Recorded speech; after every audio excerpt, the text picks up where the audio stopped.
Good evening, everybody, and thank you for turning out on a rather horrible January night to Planning Committee. With this is being live streamed. You can record it yourselves, but we'd be grateful if you'd let us know if you intend to do that. We're making a slight change to the running order, in that application 6 is going to be taken before application 5. I think that's right, isn't it? But they'll be considered together. Do we have any apologies tonight? So Councillor Railton is running late, but she'll be here as soon as she can. Okay. That might mean she's unable to take part in the decision making, but on the first application, but we'll cross that bridge when we come to it. Okay. Mary, with apologies, I need to leave at 8. Okay. Well, I'll do what I can. It's as much in your hands as mine, Councillor. Oh, I'm perfectly on time. Okay. Right. Okay. And declarations of interest. Does anybody have any declarations of interest? Councillor Holling. Yes, I need to declare an interest in agenda item 734 Canal Street, as it's my house. I will be leaving the meeting. I'm not coming back. I think you can probably get through the minutes without me. Okay. Okay. Councillor Upton. Just I'm a member of OPT and one of the trustees, and I've not taken part in any discussions they've had about any of these applications and any comments they've made, coming with an open mind. See any? I don't see any others. So we'll now move on to first application, which is Green Templeton College, and Mike Kemp is going to present it, with Jill, I think, also coming in on the listed building issues. Thank you. Thank you, Chair. I'm just going to share my screen.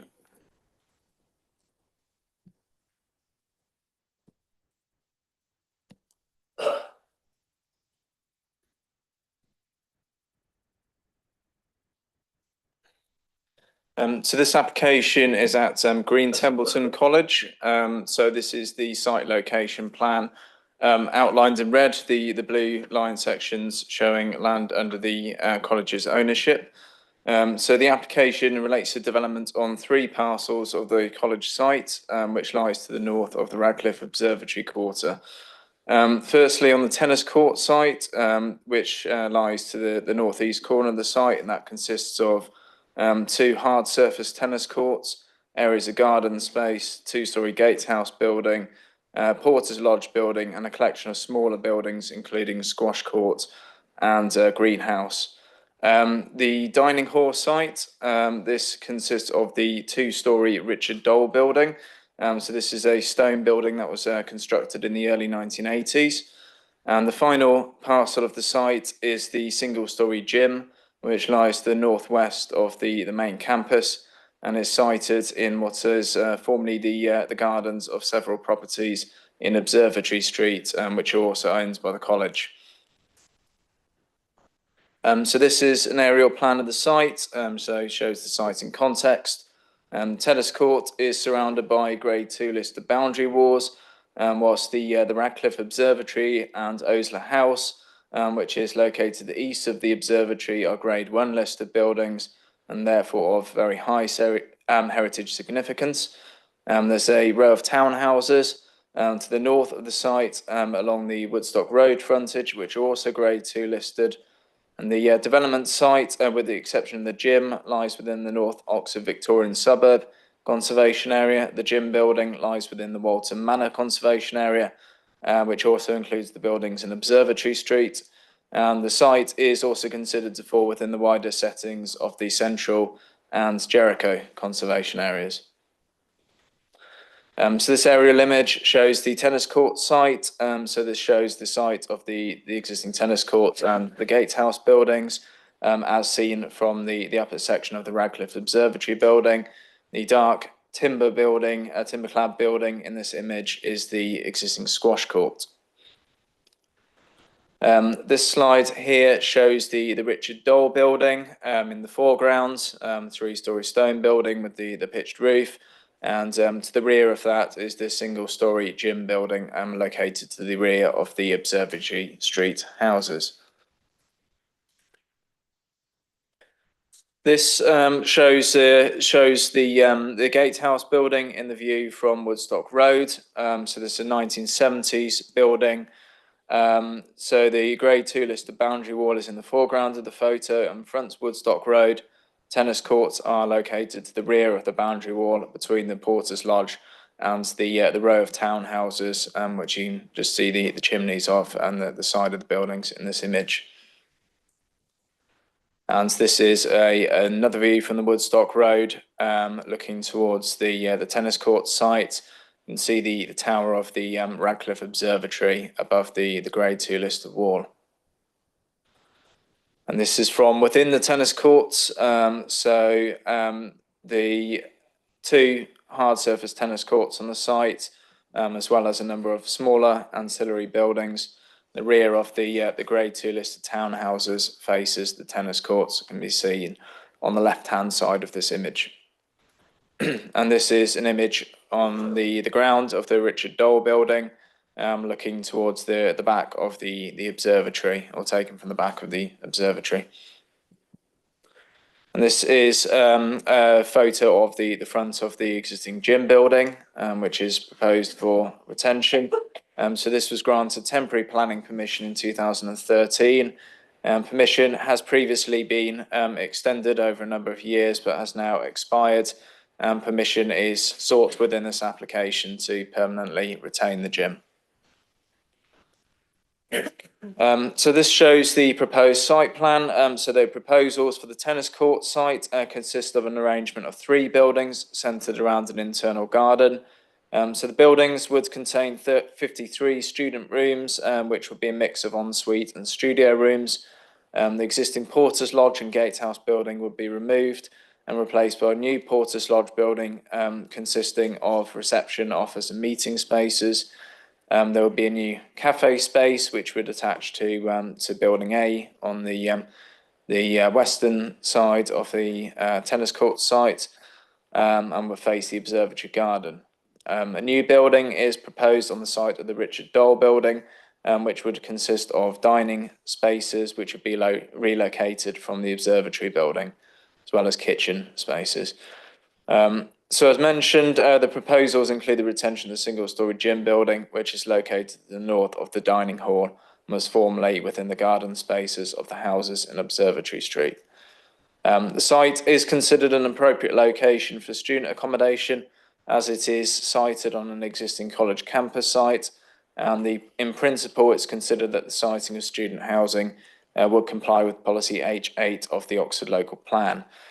The proposals include the loss of the existing tennis and squash courts. As outlined in the report, officers consider that the appropriate provision exists in the case of tennis and squash facilities within the area, which would also be available to students, such that the loss of the squash and tennis courts would not be harmful in terms of sports provision for students. And as noted, the proposals include the permanent retention of the gym, which is a highly valued facility for students at the college. And it's noted that Sport England have raised no objection to the proposals, and therefore it's considered that the proposals comply with policy G5 of the Oxford Local Plan. No additional car parking is proposed within the application, and cycle parking is proposed within the site and would be secured by condition. This shows the ground floor plan for the student rooms. So the arrangement of the student bedrooms and the new reception space within the Gatehouse building on the bottom right-hand corner of the image. So the proposals involve the creation of a new opening within the Grade 2 listed boundary wall to the north of the easternmost building shown in this plan. That would be a gated entrance to provide access into the garden area. And working through the upper floor plans, this is the first floor plan of the tennis court buildings, showing the rooms and circulation space. And the second floor plan, largely mirroring the layouts and the third floor plan, which shows a meeting room in the fourth floor of the proposed gatehouse building. So this is proposed block A. So this is the block which is furthest into the site. So this is the westernmost block. It's a 3-story building with stone materials. This is the proposed cafe building that would attach to this building. And these are the elevations of proposed block B. So this is the northernmost of the buildings within the tennis court site. So this adjoins the garden of the neighbouring residential buildings. The scale of the building steps down to 2 stories at the point closest to the boundary of the neighbouring houses. The impact of the siting of this building is assessed within the report in relation to the scale of it, and officers consider that it would not have an overbearing impact on the amenity of the adjacent properties. In terms of natural light, so this particular image here shows the windows of number 45 Woodstock Road, which is the adjoining property. So the building has been assessed in relation to the 4 BRE tests, which are used to assess daylight and sunlight. So images to the left show the windows affected, whilst the images to the right show in a diagrammatic form how the vertical sky component and no skyline is assessed in relation to the impact of siting of the development on natural light to the adjoining windows. So whilst there would be limited loss of light to some of the adjoining windows, it's considered that there would not be a significant negative amenity impact on the adjacent property, where considering existing baseline levels of light that the properties benefit from. So the report outlines the impact in relation to each of the windows in this property, as well as the impact in relation to the other adjoining properties, including number 47 Woodstock Road. This slide here shows the proposed building C. So it's the easternmost of the 3 buildings on the tennis court site, and the most prominent in terms of views from the public realm, given its visibility in this part of the site from Woodstock Road. So the building's primarily 3 stories in scale, with the exception of the 4-story replacement Porter's Lodge building, which would be removed. So the proposals within this application and related listed building consent application involve the creation of new openings within the listed boundary wall. So to cover this element of it and impact, I'll pass over to Jill. Okay, I get this slide. So this is the boundary wall that everyone knows that bounds Woodstock Road. You can see the original gates to the left. Those are the gates into Green Templeton College. So you can see that there's a new Porter's Lodge building with admin, which is the tower building, where there's a small window at the base of that, which punches through the wall. You can see at the bottom left-hand side of that, there's a small window that punches through the wall. That's one opening in the wall. The building itself, the taller building, the accommodation building, sits behind the wall slightly. So in a similar way to the Blue Boar buildings do on Blue Boar Street in the Parham Way, it sits behind the wall. It's not atypical in Oxford to find that relationship to historic walls. And then to the right, you can see a small gated opening, which is a new gated opening. There are lots of gated openings in this listed wall, which was the original wall that was put round the infirmary site. So there are new openings that have been created, and there are existing old openings within that wall. So it's had quite a lot of change to it over time. And this is the principal listed wall. The other walls are curtilage listed walls that frame the tennis court site, into which there are various interventions, including, as Michael talked about, the cafe building, which is actually replacing the existing greenhouse, which sits on the back of that wall, and the squash court's taken off. But this is my bit to show you those interventions within the listed wall that fronts onto Woodstock Road and the relationship of those buildings. Okay, moving on to the dining hall proposals. So this shows the basement area of the proposed new dining hall building, ventilation space in the basement and a plant room there. This is the ground floor plan of the building. So One of the aims of the proposals is to relocate the existing kitchen and dining hall space from the Radcliffe Observatory, primarily because of the physical constraints of the space, but also it's considered that there'd be very significant heritage benefits in terms of better revealing the significance of the interior of the Grade 1 listed building as a result of the removal of these rather unsympathetic uses. So the ground floor of the proposed building will be used as communal dining hall spaces with kitchen space.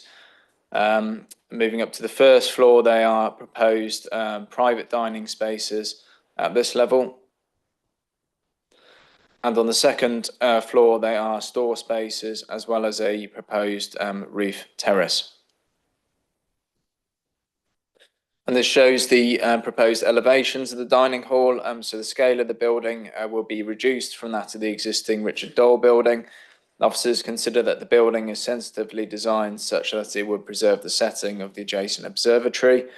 The limited scale of the building and its siting would limit the impact on the amenity of the adjoining properties to the north, and the scale is considered to not be overbearing and would not result in overshadowing of the adjoining gardens.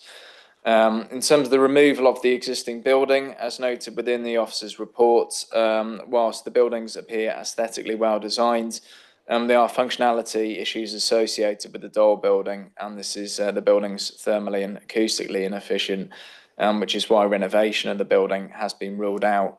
So it's worth noting that neither the existing local plan nor NPPF include a requirement to consider embodied carbon where considering proposals to demolish and rebuild existing buildings. The proposed buildings, both the replacement Dole building and the new buildings on the tennis court site, would be of a high standard in terms of the energy performance and would exceed the requirements set out in policy RE1 of the Oxford local plan. Therefore, officers would not object in sustainability terms the removal and replacement of either the Richard Dole building or the greenhouse building or the gatehouse building. So this just shows the proposed landscape master plan, which involves obviously new landscaping within the tennis court part of the site and new landscaping to the front of the proposed dining hall building. So the proposals would achieve on-site biodiversity net gain of 16.3%. Note that the report says 17%, so that is a correction. But the obviously 16.3% would significantly exceed the 5% statutory requirement for biodiversity net gain, and this would be secured by planning condition. And just working through some of the 3D views of the development. This is a view from Woodstock Road, looking from a direction opposite the townhouses, 45 to 55 Woodstock Road. And this is another view from Woodstock Road, which shows a framed view of the observatory and between the tennis court buildings. Siting's been designed in mind to retain views of the tower from Woodstock Road. And this is a view from the site of where the existing gatehouse building is, and this would be a new view of the tower that would be opened up through the removal of the Porter's Lodge and gatehouse building. This is a view from within the site of the tennis court quad. And finally, a view of the cafe and building A. So in summarising the heritage impact of the proposals, officers consider that there will be a low level of less than substantial harm to both the setting and significance of the Grade 1 listed Radcliffe Observatory as a result of the partial loss of the views along the sections of Woodstock Road as set out in the report. There would be a low level of less than substantial harm as a result of the addition of the new openings to the Grade 2 listed boundary wall, and a low level of less than substantial harm as a result of the siting of the gym building, which would be caused to the setting of the Walton Manor Conservation Area. In terms of the North Oxford Victorian Suburb Conservation Area, officers consider that there would be no harm. So there would be significant public benefits from the proposals. These are set out in paragraphs 10.64 to 10.67 of the report and in the listed building reports. And these include the provision of the additional student accommodation, the provision of new buildings of a high architectural quality, and the significant benefits resulting from the resiting of the kitchen and dining facilities from the Grade 1 listed Radcliffe Observatory building. So in the context of paragraph 202 of the NPPF, it's considered that the public benefits of the development would outweigh the identified level of less than substantial harm to heritage assets. And in the context of the proposals overall, officers consider that the proposals comply with the provisions of the local plan and the NPPF, and the proposals are recommended for approval. Thank you, Mike. We've got two speakers, one for and one. So Councillor Gant, do you want to come forward? And you have 5 minutes. Thank you.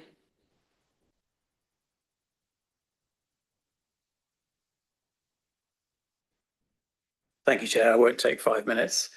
I'm speaking against this application for one very simple reason, which is that the officer has made the case that the loss of the buildings does not damage the character of the area. I believe that it does damage the character of the area and that the committee should reject it as applied on those grounds. Specifically, I oppose the loss of the distinctive frontages along Woodstock Road. Geoffrey Tyack, in his architectural guide to Oxford, talks about these buildings erected as recently as 1979-81. They're in good condition. The architects were careful to incorporate heights and sight lines which would not derogate from the Tower of the Winds, which it has done. Tyack was not necessarily particularly polite about the buildings, but that was a matter of his taste. I believe that they fit unobtrusively and modestly into the street and are attractive in themselves.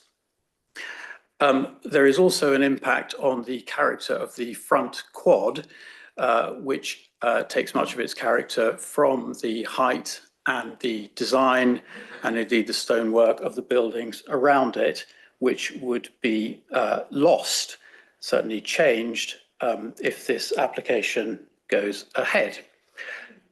Particularly in respect of the proposal for the frontages along the Woodstock Road, there would be, as well as the loss of the distinctive building that is there now, more of a canyon effect created, which I believe would be damaging. And indeed, the last appraisal of the character of North Oxford particularly picked up as a central feature the openness of the streetscapes, which would be harmed by this application. So, Chair, let's not pretend that this is Tom Tower or the Radcliffe Camera or one of the most beautiful and distinctive or historic buildings in Oxford. It is perhaps a good example of what that well-informed commentator Bill Bryson once referred to as the game stab at Lutyens School of Architecture. However, it is a distinctive contribution to the character of North Oxford and to the character of the Woodstock Road, and I don't believe that it is justified to remove it. There is clearly a need to make progress. Many colleges are building more purpose-built student accommodation, but the issue for the planning system is always to meet needs and demands of that kind in keeping with maintaining the character of an area. And I believe that that part of North Oxford has done that very successfully. The Radcliffe Observatory Quarter just to the south has maintained the character of the old infirmary buildings and the little chapel and combined them extremely effectively with new buildings. I think that this application could do that in a way that does not damage the character by removing the Porter's Lodge and the clock tower. And I would ask you on those grounds to reject the application and ask the applicant to rethink. Thank you. Thank you. Dr. Claydon, thank you. And you two have 5 minutes. Have I got the button right? Yep. Well, good evening, councillors, and thank you for allowing me to speak today. I'm Tim Claydon. I'm the bursar at Green Templeton, have been for about 7 years. So I've been in this project from the outset. In fact, my first formal meeting at college was on this. We're a small site and we're not one of the big rich colleges. This is pretty much us, that plan you've seen up there from Michael. The college, Green College, was a community of about 200 people and it worked really well. We're now 700 students and a total community of about 1,000. And that's been the driver behind all our thinking on this, is to try and improve the facilities for our students. Our charitable objectives are all about students, so that's what we're trying to do. So we looked at the site, and we needed an architect, so we went through the appointment process and Field and Fowles. We were delighted to be working with them. We then needed a master plan, which we worked through with the now deceased MJ Long. And that master plan took quite a long time to develop because we needed to work with students, fellows, the neighbourhood.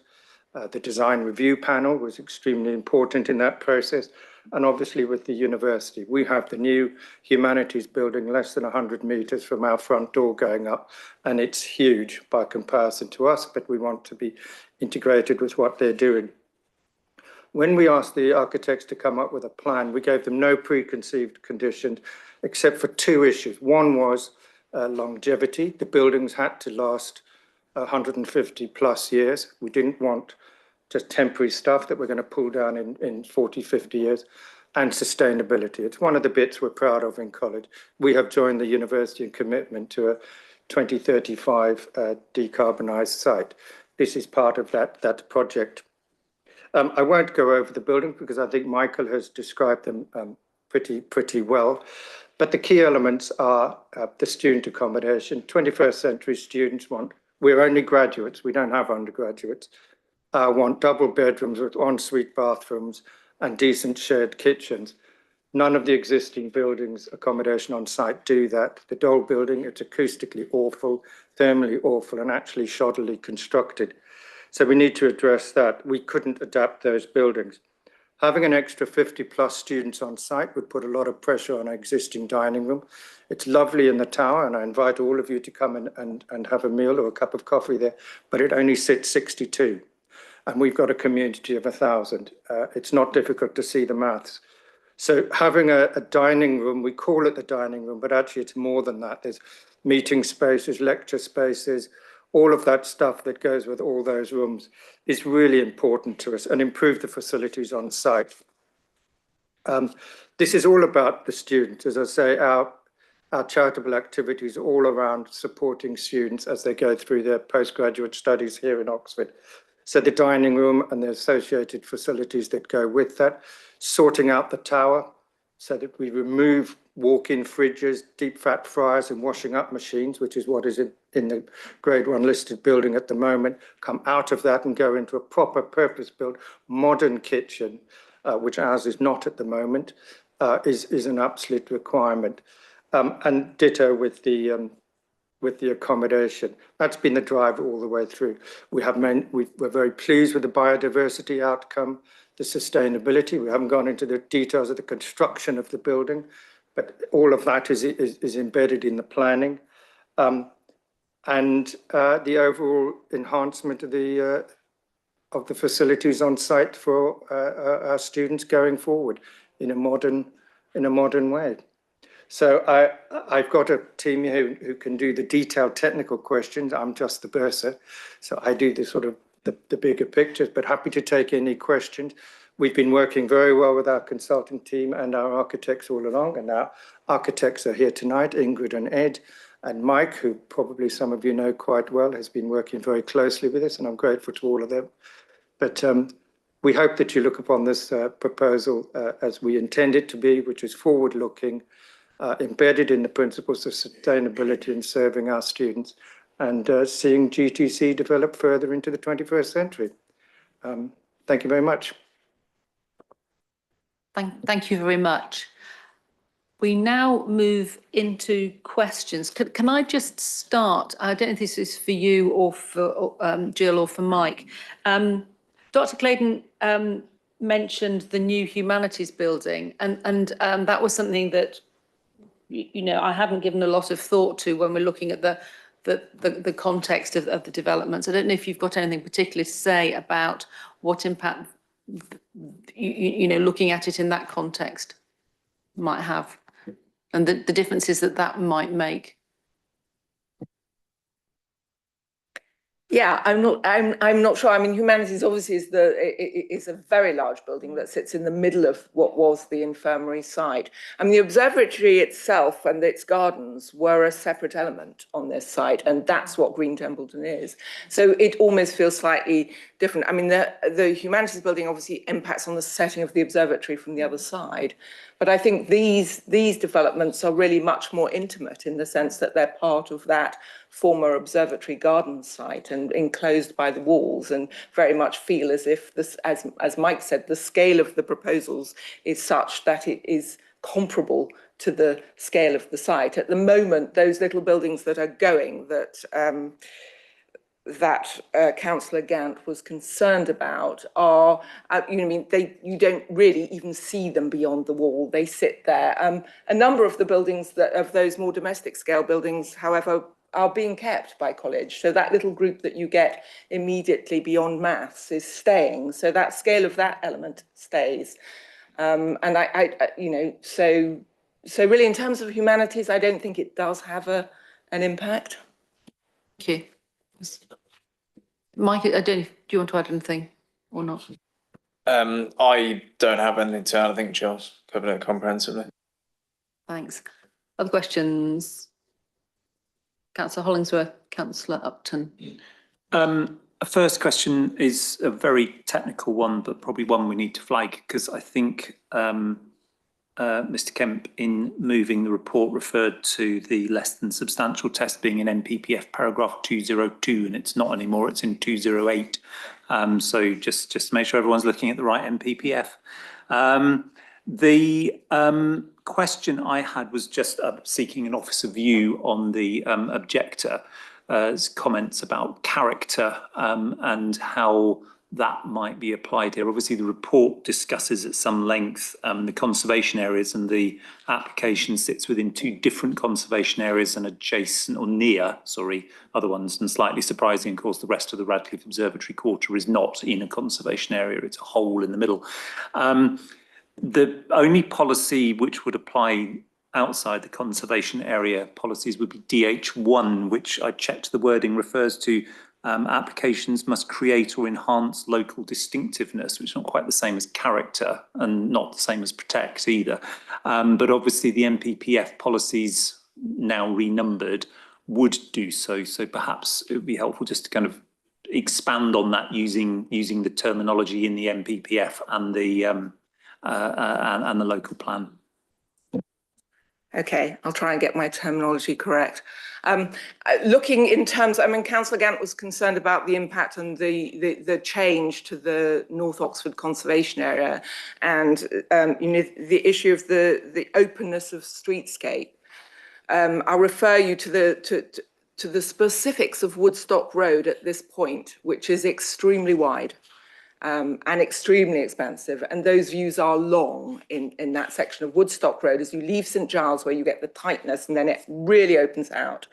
And here you get a number of quite large buildings. You've got Ackland site on the right hand side as you're going out northwards on that section of road, where you've got some quite large buildings there, then St Anne's with its new library and its new dining hall. So you're getting what are a series of large buildings, Maths, which is a relatively large building, and you're getting that sort of scale of building at this point in Woodstock Road, which is an anomaly to the domestic villas, the Victorian domestic villas, which is the principal characteristic of the North Oxford Victorian Suburb Conservation Area. So this is a slight anomaly, although it falls within the conservation area. It's not characteristic of it in terms of the overall character of the space. So I would refer you back to the actual character of this place. importantly. And I think, you know, the NPPF and local plan policies seek to preserve or enhance the character or the special character or appearance of conservation areas. And it's that special character or appearance. So it's those things that are highly significant. So if you look at the North Oxford Victorian Suburb Conservation Area Appraisal, for example, which draws the references to those significant elements, it's not referring to this part of the conservation area, which sits at that very bottom edge. This is a very different characteristic. I think the anomaly that the ROQ sits outside conservation areas was something that was influenced by the university, let's put it that way. And so therefore it sits and it has a number of different characteristics. So if you look at Walton Manor, where you get those very small scale tight terraces, which sits immediately to the north of this site. And so the setting of that and the scale of that. And Jericho, of course, which is again very different. And then you get the central conservation area where you move into St Giles and you've got Somerville at the bottom end, at that end there. So you've got a different scale and it's looking at it in that context of those scales. So apologies if I haven't gone through policies, but I have gone through character or appearance and, you know, the distinctiveness of this place, which is slightly different. Thanks, it's really helpful. Councillor Upton. Thank you. Yeah, I'm confused by the need for a new opening in that principal listed wall. Because most Oxford colleges have a single entrance, you go through the Porter's Lodge and then you wind on to other quads. So it's unusual to have a direct entrance to this one. Paragraph 1039 suggests that one of the justifications for it is that you can then, it's easy to come through with your bicycle. But there's no bicycle parking there that I can see on that master plan on the picture. Maybe someone will come and tell me otherwise. And that would be good because the existing cycle parking is very, very fiddly, the little bit that's there. So they do need some more, especially if they are getting some more students. So even so, yeah, I'm just questioning whether they actually need a new opening in the wall there. Secondly, I just would really like to know what the ventilation labyrinth is in the basement of the building, because that looks intriguing. How does that work? And I'd also be interested in Jill's view on, and it is quite a big modern looking building that's going to go on Woodstock Road, but it does feel, I don't know, do you think it has some reference to, is it St Anne's library that's just on the other side of the road from it? I don't know if that works, if you think that would work well with it or not. Does that make it better or worse to have two big buildings on either side of the street? That otherwise, on that side, it is just low level and it does look, it doesn't look rural, but it doesn't look built up. So sort of three things in there. Thanks. I'll start at the end because that's easier, slightly easier. The issue of it, the context and the street. Yes, you've got elements of the, but it's larger, it's more than there is at the moment. But I think that the architecture of that facade, of those, certainly the residential section of that facade breaks down quite well into smaller elements. So it's not a big wall sat behind a big wall, as it were. It's broken down to a number of elements. And I think that helps to break down the scale in the same way that the Ackland site does with the Mica buildings on the other side, with the residential buildings that sit there, which breaks down the scale. Slightly differently to St Anne's, which has much more that sort of rigorous nine square windows that work on it.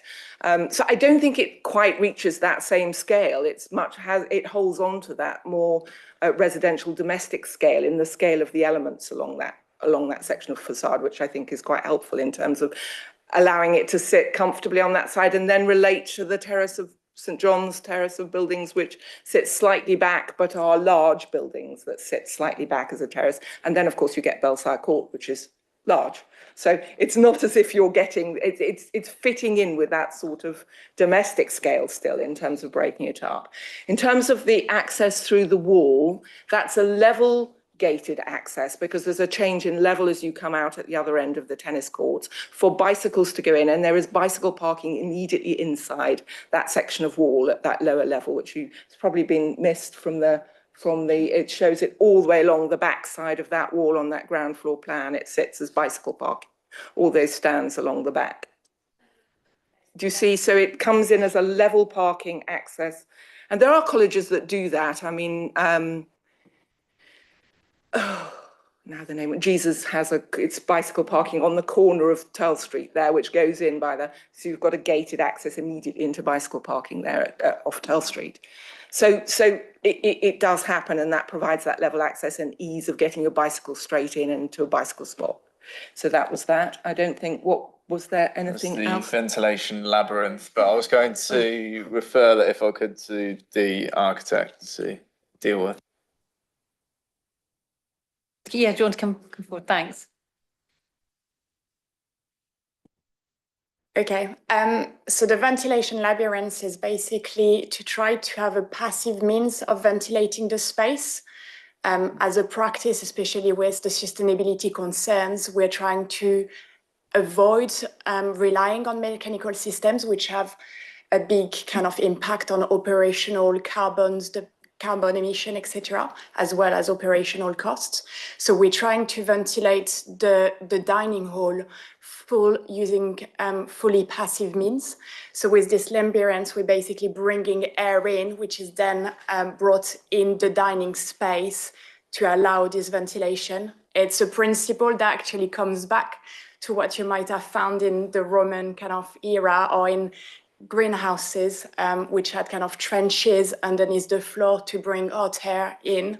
It's something that has been done in North Cambridge with a new school, Storyfields, which is really successful there. So that's kind of where it's coming from. I think it's perhaps misleading to call it a full basement, because actually it's quite a low excavation. It's not a space where anyone would really go. It's just air circulation. Yes? Thank you. Councillor Elton. So Dr. Claydon mentioned the Oxford Design Review Panel, and when I was reading the report, I did wonder why that wasn't there. I mean, as in why there wasn't one. So it's kind of a bit late now, but it would have been nice to have seen that report, I guess. I can cover this. I mean, Jill might be able to add something to this as well, but there were previous proposals that were presented to the Design Review Panel for a scheme that was very different looking to this one. So the current proposals in their form at the moment didn't go. However, I think the view was certainly at the pre-planning stage, as is the current view, that the design is appropriate and is of high quality. I don't know if you want to...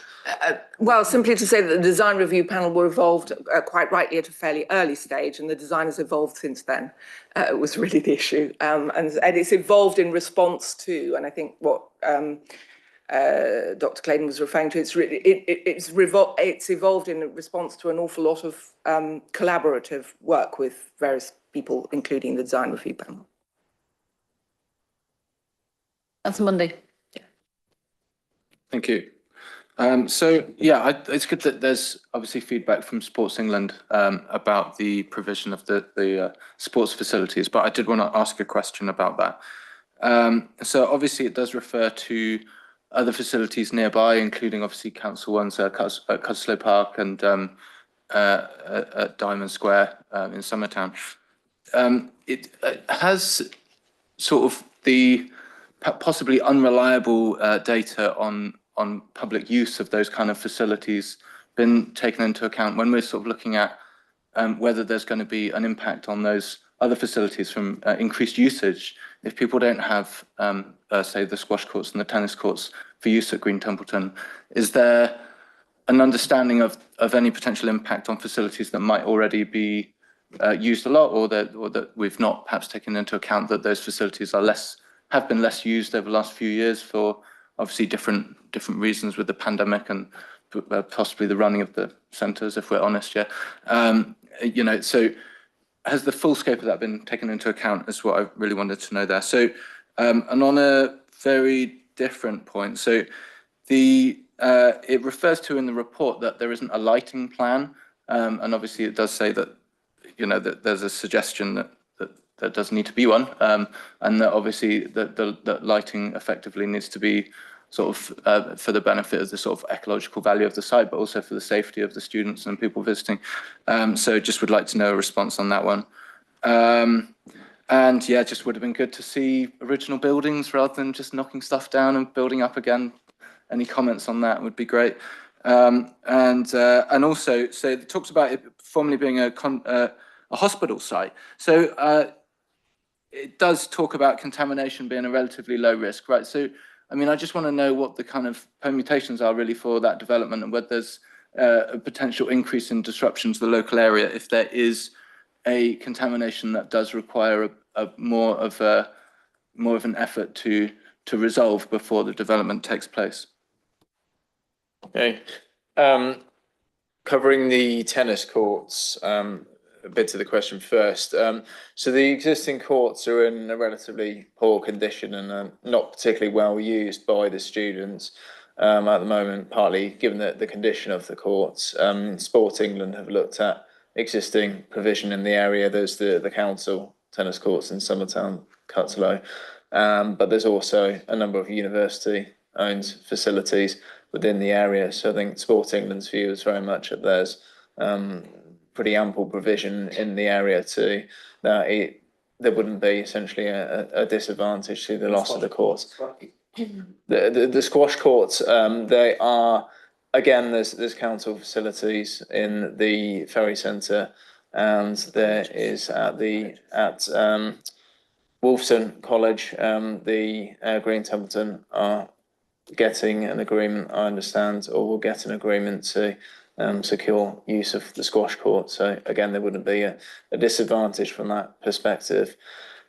Covering the lighting plan, I think that's a valid point, and I would be, I think, prepared to include a lighting plan condition. I think that would be a sensible idea, taking into account the ecology impacts. In terms of the conversion of the existing buildings, I mean, it's discussed to a degree within the report, but the Richard Dole building has been looked at in terms of its suitability to convert it into student rooms or dining facilities, and for various reasons which are sort of set out in that section of the report, it was considered unsuitable for conversion. I think that the benefits of the new buildings as well are to get buildings of a much higher standard in terms of their energy efficiency and sustainability. And whilst it's always regretful to lose existing buildings, in the long term, it's likely that there'll be a gain from having buildings which are of a much higher standard in terms of their energy efficiency. Contamination risk, I'll just refer to that section of the report. Do you want to come in on that? Well, there was a question about it being a hospital site, but actually it's always been the observatory with the college. So I don't think the hospital buildings have never been on this site. There haven't been hospital activities on this particular site at all.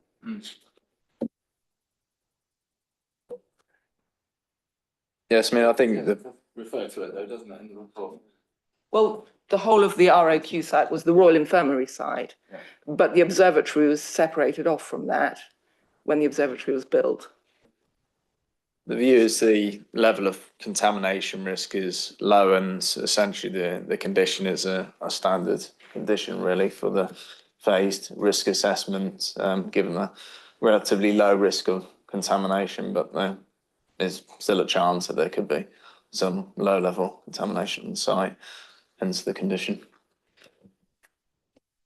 Andrew, you wanted to? Yeah, just to say, Chair, there is a condition on recommended on the application for a lighting plan. Find the number, but there is a condition there seeking that. Councillor Raymond. Thank you, Chair.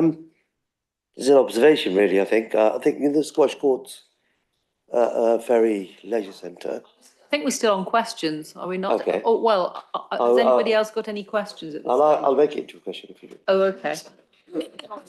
So I don't think that the Ferry Leisure Centre squash courts are going to be in use from April if proposals go ahead. Has that been taken into consideration? It's the first that I was aware of that, but I know they have access to university squash courts as well, and also the squash courts at Wolfson College. So I still think there would be adequate provision within the area.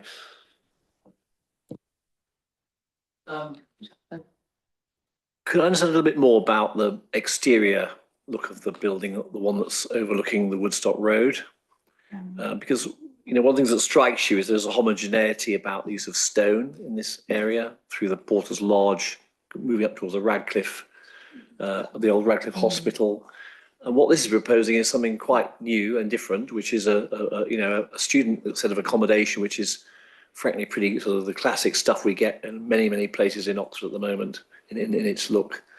And then we have the tower, which is kind of much higher than the student accommodation, dwarfing the gates and the access to the college. So there are two questions really. One is the issue about the blending into this, and whether it's a deliberate decision to break that stone look. That's maybe one for the college. And B, why the need to have such a large tower dwarfing the gates? Why is that such a critical thing to do? Why is it not more at a level with the rest of the development? Thank you. The architects may be able to provide a better response than I can, probably, but the idea is that the accommodation sits behind the wall, behind the wall, so it's a separate element, so it sits behind. As I said, in the same way that Christchurch, Blue Ball, the Powell and Moir sits behind, and you can see it through Oxford, that idea, so you get a contrast, so it's sitting very much as a separate element behind the wall. It's not that massive stone where you'd lose the sense of the wall. You still retain the sense of the wall with the different buildings sat behind it. And, architecturally, I think, from my point of view, that's a reasonable response in terms of that. If you look at St Anne's, for example, on the other side of the road, not the library building, but actually the building that runs the other way, which is the back of the terrace on, I'm forgetting the name, the road begins with a B. Thank you. The road and the new St Anne's building that runs there, this is very similar in that form to that building in sort of architecturally as a piece. So it's referencing other buildings in the area of that similar type, but it's sitting away from the wall. It's allowing the wall to retain its distinctiveness by being different. In terms of the tower, and the idea of the tower is to form a distinctive point. At the moment, Green Templeton feel that they're pretty lost on Woodstock Road, which we might all say. You walk past it and you've no idea that it's there. You see the gates, but you've gone past it by then and you've no idea there's Green Templeton sat in there. You can see the observatory, but you don't see that. And the idea is to provide some marker point on Woodstock Road, and actually you get a series of punctuation marks in those long views that Mike showed you looking back. You get a series of punctuation marks on that side of Woodstock Road as you do on the other side, and this is one of those, and it's making a punctuation mark, and in that sense I feel that it needs to have some presence. The architects can probably come in better than me at that point, but that's my response to it. Do you want to add, would you like to? Yes, you have to. Thanks.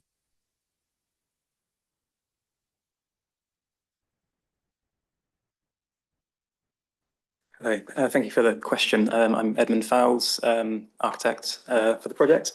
I think Jill answered the question really well, actually, in terms of the intention for the tower to be higher than the student residential aspect was to define it as a legible entrance to the college, because it is quite low and remote, the kind of entrance as it stands at the moment. And I would add as well, actually, that the original scheme that went to design review panel was quite different. It didn't have the Porter's Lodge as part of it, and it was a response to that conversation where they encouraged us to look more broadly at the college-wide master plan and to give a bit more presence really to the entrance. They said, you can't put all these buildings on the tennis court without thinking through how you form a more kind of legible entrance, which is fitting with the ambitions of the college to be kind of really a bit more on the map as an institution. And I would also note that whilst perspectives are often quite vague in their description of materiality and so on, quite a lot of work has gone into the scaling of that tower, maquettes, models and so on, in relation to the Tower of the Winds, the observatory tower, which is modelled on the Tower of the Winds. So there are subtle chamfers to the form which reduce its sort of figure as a silhouette. And there are moments where you see both observatory tower and the gatehouse tower together. And there was also quite a lot of analysis of the infirmary building further down the road, which has a very similar scale right onto Woodstock Road, and the gable is very similarly scaled to our sort of width of the tower. So it felt if we kept it all low and the same height as the student accommodation building, there'd be no architectural hierarchy to the scheme. So I think that covers our. Yeah. So just in terms of the exterior look of it, I mean, you had choices there, I guess, about how far the stone should reflect the stone around it, and on that side of the road, what I call Cotswold stone, for want of a better term. And you've gone for something very different, haven't you? Because there's hardly any Cotswold stone as I can see in the student accommodation. So the intention we don't have a colour. We don't have a colour image. It's very hard to tell, frankly. Yes, the intention with the tower, to further distinguish it from the wider development, is that it would be formed of larger format stone, albeit an ashlar stone. So whereas the wall is several hundred years old, so it has sort of a degree of decay and rustication, we're perching the tower on top of that with a finer, sort of smoother finish to the stone. But the tower is a stone building, so in conversation again with the observatory tower. The gatehouse is intended to be stone. Okay. The other buildings, there's a finer language to what's actually the circulation to the bedrooms, which sits back from the wall slightly. And I think Jill was describing quite well the fact that we encouraged this to break down the mass. So it's not just one big building; it's the wall. You see 2 stories of the access to the bedrooms, which are sort of corridors, breakout social space, and then the more primary form of the building, which is masonry. We've conceived that as being stone as well, but smaller format stone potentially. So I mean, it's still very much in development and will be conditioned, and it's sort of budget depending as well. But the construction of the building is quite unique in that they're solid porotherm block construction, which is quite a low tech and low carbon form of constructing buildings without cavities, which can decay over time. So a lot of thought has gone into making these very kind of inert, very long lasting masonry buildings with lighter weight elements for the circulation to break down that mass further. Louise. Sorry, just to, I have a very poor imagination of how these things will look, but just to understand them. So the tower is going to be, it will be in a lightish coloured stone that's going to be not dissimilar to the wall colour. Yes. And it will rise directly from, it'll sit sort of flush with the wall. Ever so slightly back, but yes, so sort of 30, 40 millimetres, but we haven't got into the kind of the detailed design, and I understand that would all be conditioned, and we'd work very carefully with Jill and her team to define that. Thank you. And then, but it will then be really quite separate from the accommodation ones, which must be quite a bit back, because it's got to be at least the length of a bicycle and get around. Yeah. So the bit that Edmund was describing was the corridor on the front and the breakout spaces, that lightweight element that sits over the top. Sits over the top of the bicycle parking, bicycles which sit underneath behind the wall, so that the building, it will sit back, but it doesn't sit back a bicycle space behind, because the bicycle's sitting underneath it. Okay, but it will be about a metre less. I'm just wondering, will it look quite separate from the tower? Or will it sort of merge? You're probably trying to think, what do I want it to look like? I'm thinking, having a separate tower just as marking somewhere that as the entrance to the college does sound like a good thing to me. If it just looks like one sort of great big conglomeration with the rest of it. It won't, because of the different architectural treatment, the fact that you've got 2 different architectures there. But whereas the view that, sorry, Mike, you had a view there looking back down Woodstock Road, you can see that the gable end, or the end of that building, will be stone of some sort. Probably you can see where the masonry sits. So it's got a lightweight front to it, and it's got a masonry solid to it. So as you look down, you get the sense of a stone building with a lightweight front to it. It's on the front edge, which is that breakout corridor space. The room's breaking out. You can see on the plans how that works. And the gable end that you see at the end was what Edmund was referring to as the conversation between the tower and that original infirmary building, which you can see as that distant gable on the end there. So you've got that comparative scale of built form at that point. Thank you. Are there any more questions? Oh, sorry, Councillor Farrell. I've been looking again at the design of the cafe. It seems to be very different to the rest of the proposed new buildings. And in particular, it seems to be almost entirely made of glass. I wondered, first of all, why is it so different to the rest of the building? And secondly, does it actually comply with BREEAM Excellence standard as required by RE1? You want to do it? Well, I'll start. It's very different because it replaces a glass house, which at the moment there's a greenhouse that sits on the wall. And the idea was taking reference from that. So you come through the wall into a very lightweight building that relates to the gardens, and the gardens are important to the setting of the observatory there. So it's a garden building that sits on that edge of the wall, on that southern edge that sits out. It's replacing at the moment, that's a lean-to functional greenhouse. And the idea that was picking up that, Edward can probably pick up better the BREEAM issue. Yes, absolutely. I mean, it's sort of modelled on the existing lean-to greenhouse, consistent with many garden wall structures that adorn the edge of walled gardens. So it does have a very different character to the rest of the structures. It's a timber frame building, which makes it feel a lot lighter inside. Its purpose is very much for student study space, informal study space. And I suppose we were trying to maximise the wonderful views out because it's a really lovely vantage point. We realise that there's not many spaces in the college that are collective that you can actually look back at the observatory at the moment. The spaces inside the observatory are wonderful, but there's not many places that students can enjoy sitting and looking back over the gardens and enjoying the view back towards the observatory.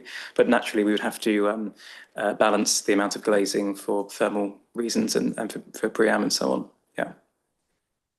Just add the. So are you saying that BREEAM it will be BREEAM Excellent?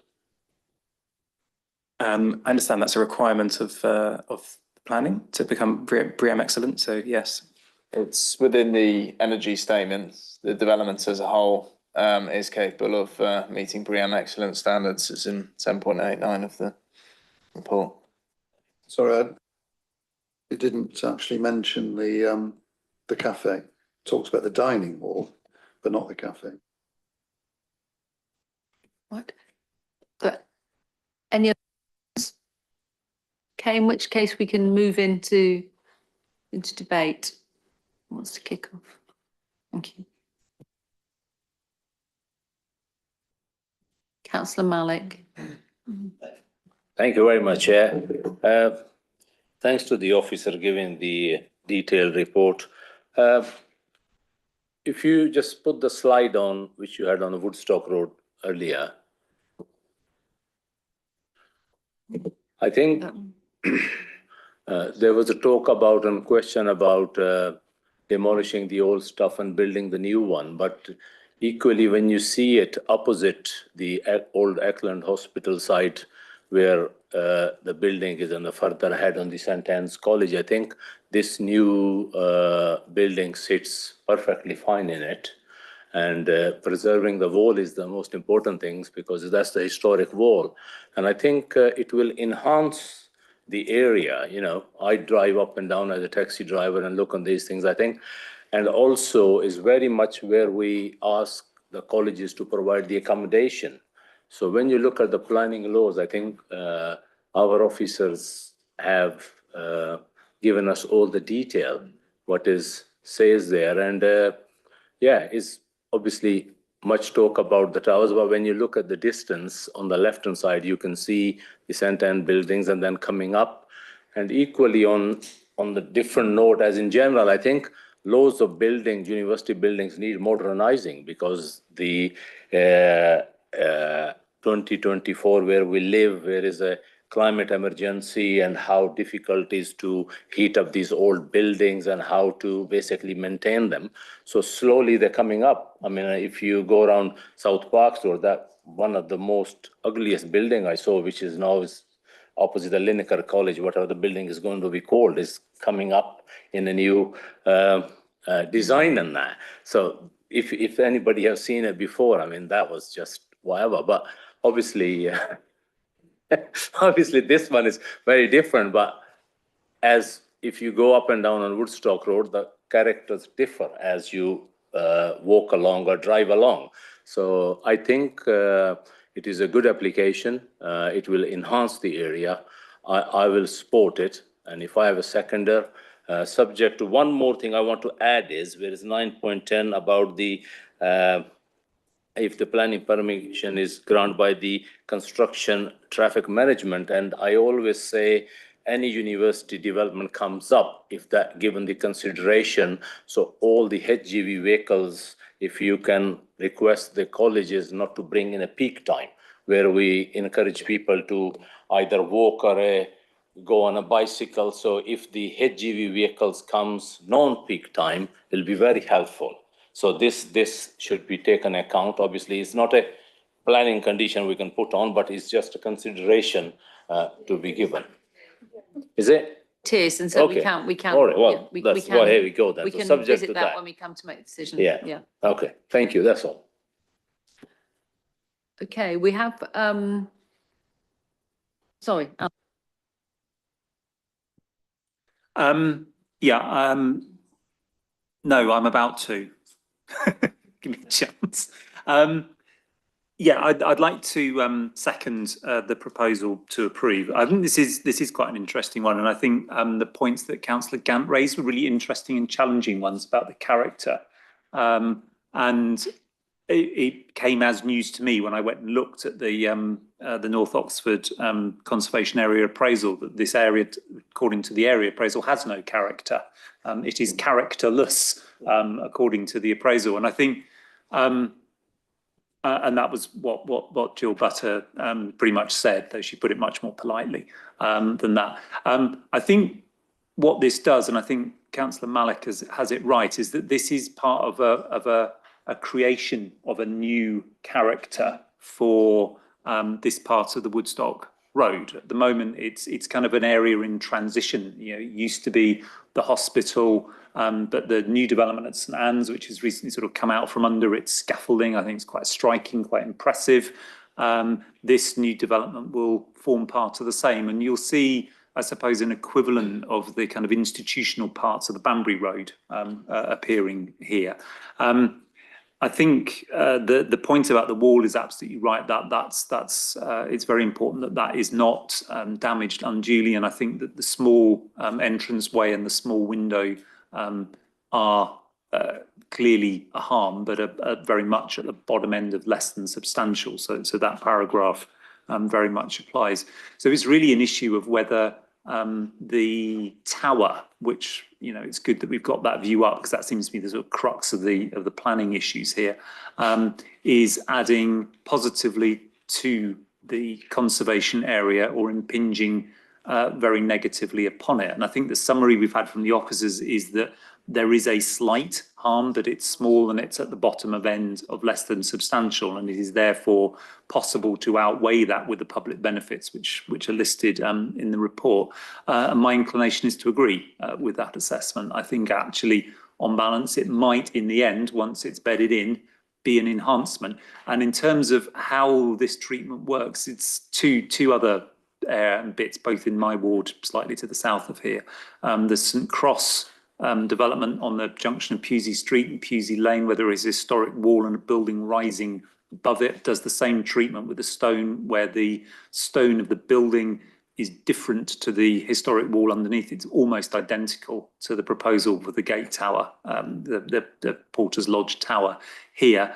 The other is the creation of the sort of tall building, brick built that time, but the 4-storey Somerville building next to the old boys' school on Walton Street, managing a really difficult juxtaposition of a small historic building and something which is, you know, decisively there. It's unapologetically, this is part of a college. And I think that is what you want. I think where things go wrong, and my least favourite building in Oxford, now much changed and much improved, was the new Bodleian building on Broad Street, which was neither one thing or the other. It was kind of like this feeble apology of a thing. And I think the changes to the Western Library have made that much better. And I think in this case, a clear statement of intent, as the Porter's Lodge is, I think is the right way to go. So on that basis, I'm happy to second the proposal, and obviously including the amendment to the planning condition about heavy goods vehicles, rush hour and cycle safety, all of which can be incorporated in the fine detail of the construction traffic management plan. Those are actually already there, restriction outside peak hours are there in condition 8. So there's a number of bullet points which make it quite clear. Thank you.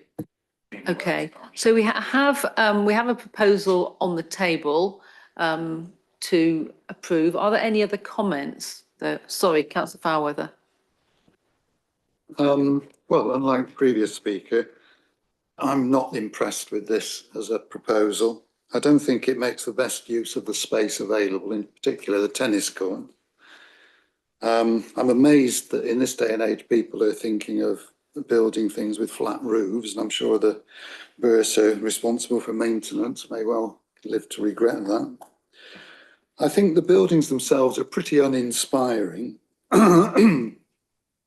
And I think back to the proposal from Norham Garden, St Edmund Hall in Norham Gardens that we saw last year, where a great deal of thought had been put into designing buildings which matched the existing ones and redeveloped an old building to produce something which will be an asset to the area. I don't think this will.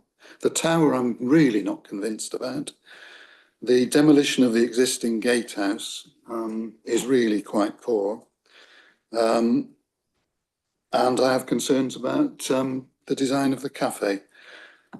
So I will probably have to abstain from this decision. I can't vote against it because I don't think anything I've said forms a material planning consideration. So that's my comments. Thank you. Any other comments? In which case, I think we can move the vote. We've got a proposal on the table to accept the officer's recommendations with the conditions, and specifically the one that has been raised about construction management. So can I see all those in favour of the officer's recommendation to approve? Those in favour? 1, 2, 3, 4, 5, 6, 7, 8, 9, 10. 10. Okay, so that's 10 in favour, and all those against? No. You said you abstained, so I will. Okay, thank you very much. Thank you very much for your time and explanations this evening. Thank you. Thank you. Right.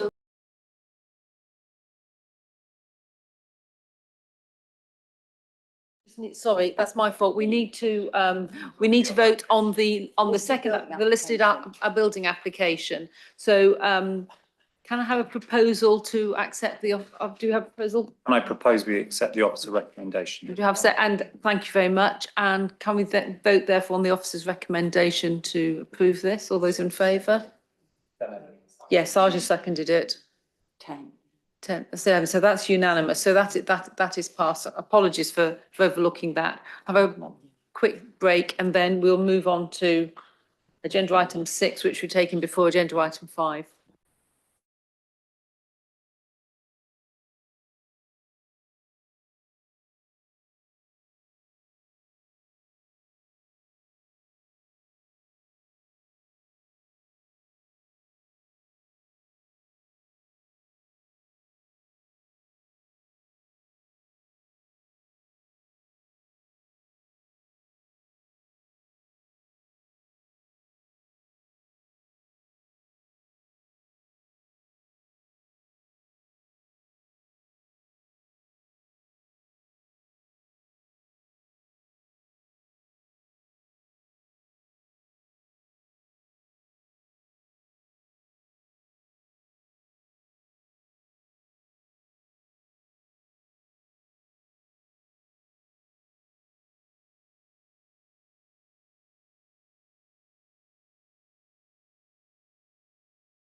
room. So can we move on to agenda item 6, please? Yeah. Okay. We're going to move on to agenda item 6 now. I'll hand over to you, Joanna Lishman. Thank you, Chair. Councillor Kerr, I think we're just moving. We're just saying, sorry. Yeah, we're just about to start agenda item 6. Thank you, Chair. The application proposes the change of use of the first to the fourth floors and part basement and ground floor of Oxenford House to student accommodation. It also includes the erection of a roof extension to the front elevation above the fourth floor to form a fifth floor and a 2-storey roof extension to the rear elevation above the third floor for further provision of student accommodation. The scheme also includes bin and cycle storage, internal and external alterations to allow level access and to provide lift services to all floors, including the basement, and alterations to the fenestration and external materials. The scheme includes the removal of redundant extraction equipment as indicated on the submitted plans. I have a couple of updates to advise members. Firstly, since the committee report was published, highway officers have removed their objection relating to the provision of cycle storage following the submission of amended plans. The cycle storage has been removed from the basement and relocated to the ground floor. Latest advice from Highways on the travel monitoring fee to be secured via section 106 has been that the fee is now not necessary. The mechanism for securing 4 cycle stands on highway land within Friars Entry has also been confirmed as to be acceptable via condition. The section 106 requirement remains for the contribution towards affordable housing provision. Condition 13, referred to in the report, requires amendment to refer to 56 cycle spaces as opposed to 55. And finally, the NPPF policies amended in December are referenced correctly in the report and are up to date. The application site is located with the red boundary line. The ownership in blue, marked in blue, is under Highways ownership, forms part of the application site in this instance. The front of the property extends over Friars Entry to the south, sandwiched between the former Debenhams building and the former Odeon Cinema, Grade 2 listed, fronting onto Magdalen Street. To the rear of the building, along Friars Entry to the west, is a 4-storey outrigger building. This will become clearer in photos in a minute. To the east of the site, I think you can see my cursor, lies the Church of St Mary Magdalene, Grade 1 listed, and Martyrs Memorial, Grade 2 star listed, is located to the north there. To further north of the site lies the Randolph Hotel, Grade 2 listed, and the site lies within historic core area of the city and is within the central city and university conservation area. This is an aerial plan of the site, which I hope you can see my cursor. I'm just going to indicate Friars Entry running east-west, Magdalen Street, as we know, Beaumont Street at the top, Randolph Hotel. Immediately adjacent to the site where my cursor is the Odeon Cinema, and this beyond Friars Entry, adjoining the property, is the Debenhams building. The building itself was constructed in 1965 to 1966, and at the time the facade was considered a striking addition to the streetscape with its textured concrete columns broken up by dark grey glass curtain walling in horizontal bands and multiple regular metal-framed pivot windows. To the rear elevations, the building was clad in concrete with gilt brick facings. In 1968, the basement of Oxenford House was converted to a restaurant, and it's now a vacant nightclub. At ground floor, approval was granted in 2017 for the conversion of a shop to a restaurant and cafe, currently Five Guys. The site includes the former Cinnamon Cafe on the ground floor at the Friars Entry frontage, which is currently vacant. The first floor is occupied by the Oxford Centre for Hindu Studies and is accessed from Magdalen Street. I understand this is to be vacated shortly and the centre is moving to a new location. In 2007, the second and fourth floors were converted from offices to non-residential educational use, F1A use, as the former British Study Centre's School of English. This is also accessed from Friars Entry and is currently vacant. A lift overrun and plant equipment are located on the fifth floor. I'll now share with you some images of the site and the proposal in more detail. This is a view of Oxenford House looking southwest across the site. You can see it lying adjacent to the Odeon Cinema and the Debenhams building. This is the view north from Cornmarket Street. You can see the building here. This is the view looking eastwards towards, along Friars Entry, towards the building. You can see the 3-storey outrigger located here. You can see an existing flue located where my cursor is, and that's proposed for removal. This is the former Cinnamon Cafe. You can see there's a number of unauthorised structures to the front. These will be removed and tidied up as part of the scheme.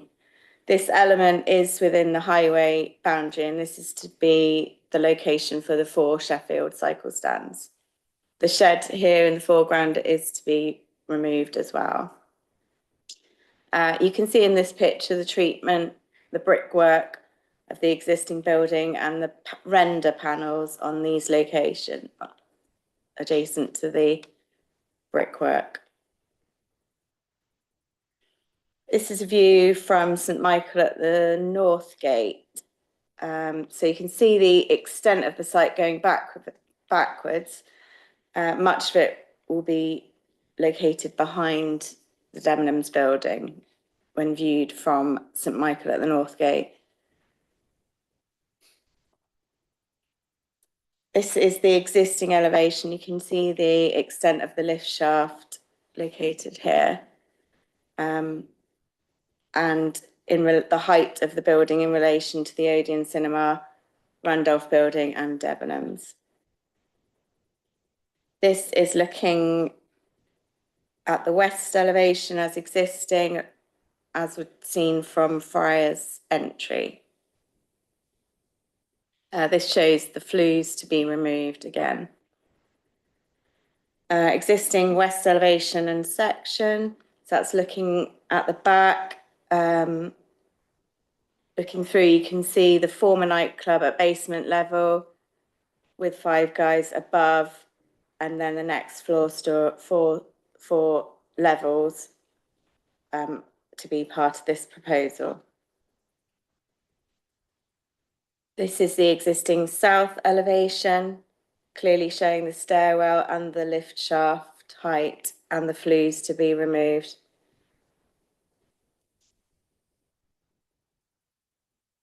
North elevation, so this is the view that is currently seen from the rear of the Randolph Hotel, and you can see the Debenhams building beyond. Flues again to be removed, and you can see there's existing balconies on first, second and third floor. Existing basement and ground floor plans. So there is to be some alteration at basement. which is currently allocated to the nightclub use. It doesn't involve the loss of the dance floor or any usable areas. It's purely the staircase area and route for fire exit. This is the existing first floor plan. You can see this is the Five Guys internal arrangement. Sorry, first floor plan. That's the currently the Hindu Study Centre. That's the internal arrangement. You can also see on the roof there of the ground floor the current plant arrangement, which is to be tidied up and improved with acoustic screening. Existing second floor, much the same. That's the British Study Centre, again at the third floor. Fourth floor again. Fifth floor is showing some of the plant area, the lift shaft and the staircase. And again, more plant on the rooftop area. So this is the proposed east elevation. You can see the fifth floor proposed at the front and the existing roof lift shaft where my cursor is now. Where my cursor is now, that is louved screening for plant, which will be set back on the rooftop. Proposed west elevation, you can see the rear of that fifth floor addition here, and then also you can see the 2 floors added on the rear outrigger, third floor and fourth floor. That's the west elevation again and section, so you can see the proposed student accommodation at first, second, third, fourth and fifth levels. This is the view from the Randolph, the elevation, north elevation. You can see that it's made up of glazing. It's a curtain walling treatment enclosing those existing balconies that we saw on those existing elevations. That's made up of glazing and mesh panels. You can see the 2 floors here added onto the top of the outrigger. North elevation again as a section plan. And the proposed southern elevation as seen along Friars Entry. And section building looking into the property there. Sorry, with the increase there of the stairwell going up and the increase to the basement of the lift shaft. Looking at the floor plans, this is the basement plan. You can see the bin store located here in the basement. Again, as I've referred to previously, the cycle storage has now been moved from the basement into the ground floor. The basement plan also includes fire escape exit for the nightclub through where my cursor is showing. And that fire exit will come out here where my cursor is showing, adjacent to the bike store. The 4 proposed cycle stores are located to the front, adjacent to 4 existing cycle parking spaces, also on highway land. 56 cycle spaces proposed internally within the former cafe. Proposed for first floor, a series of bedrooms, ensuite, and the internal arrangement of the dining kitchen area, which extends onto the balcony area, which has now been enclosed with a curtain wall. The accommodation is built to HMO standard. Again, this is the same again. You can see the balcony here where my cursor is. That's the winter garden enclosed balcony. Third floor, the same. Fourth floor, the same. Fifth floor, same again. And the roof level with plant, and you can see some screening, acoustic screening here, and screening for the plant. You can see on this plan that the fifth floor addition at the front along Magdalen Street is set back, and leaving that parapet exposed.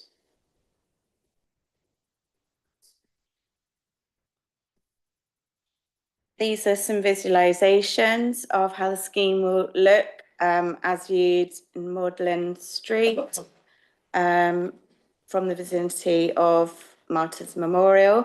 You can see the fifth floor on the top.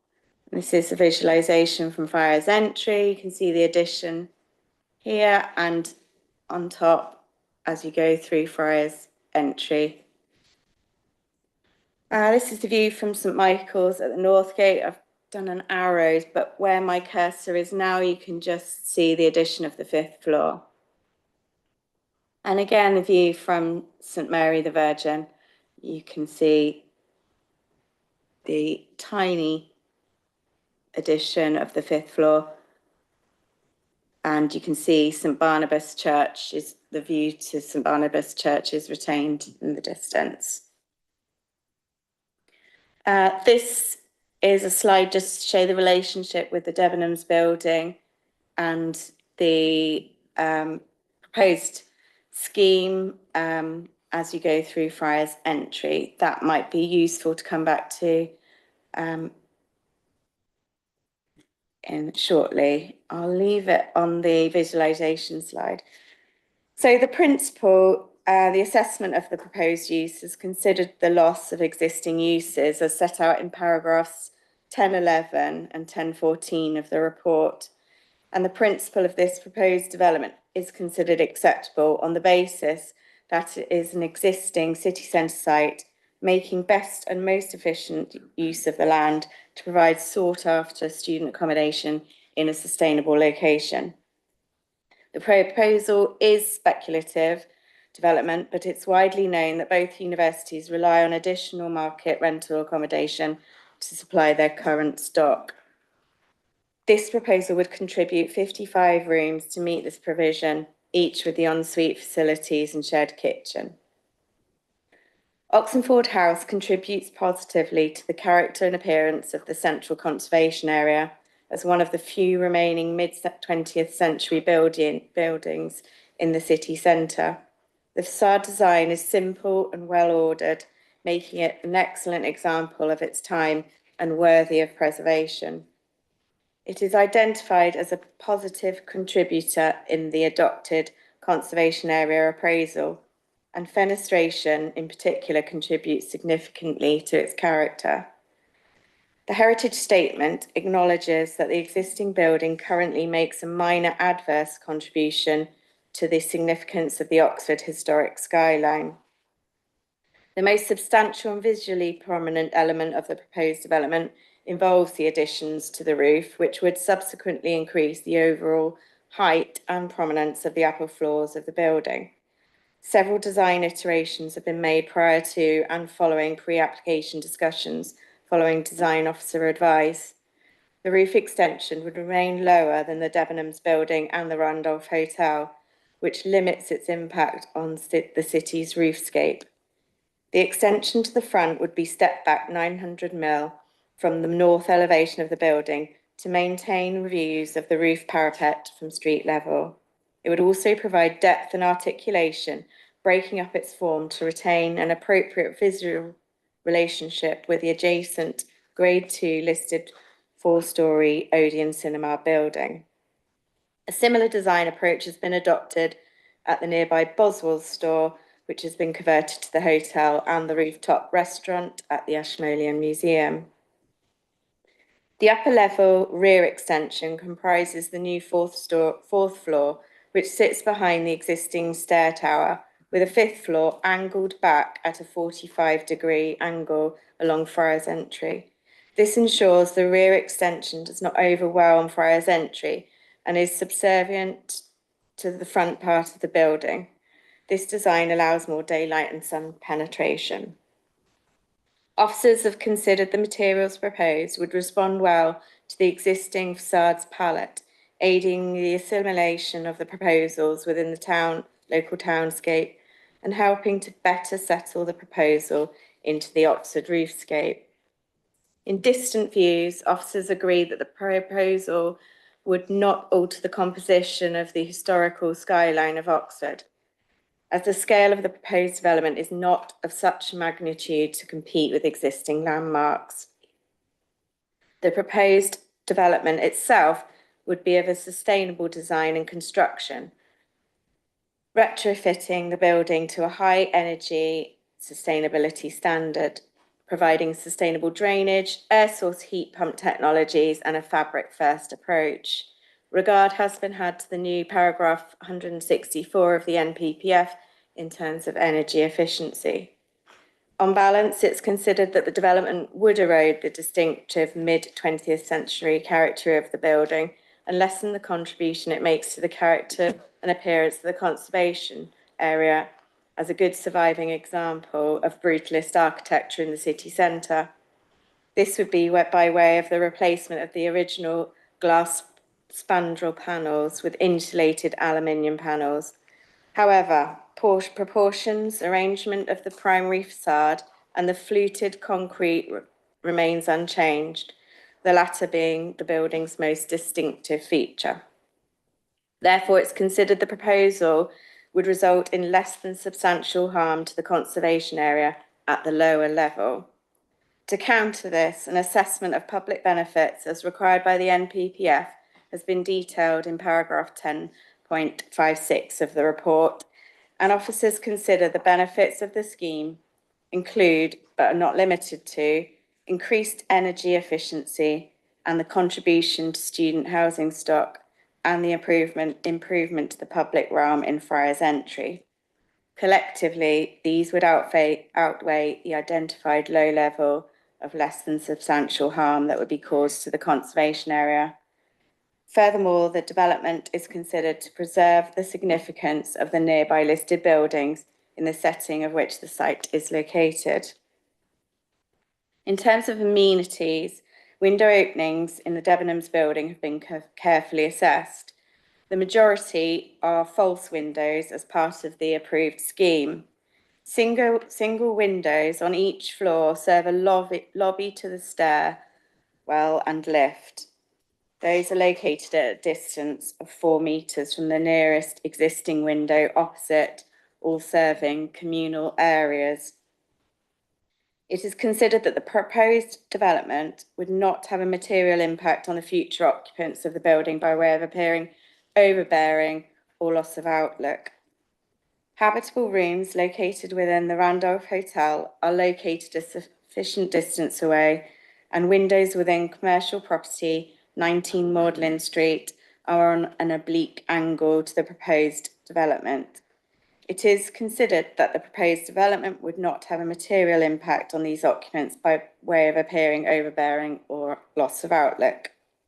The assessment of the scheme has covered the impact of the development on neighbouring amenity and adjacent uses in terms of privacy and light, appearing overbearing and noise and vibration, and has concluded that there would be no significant adverse impact on neighbouring residential amenities or adjacent uses in this regard.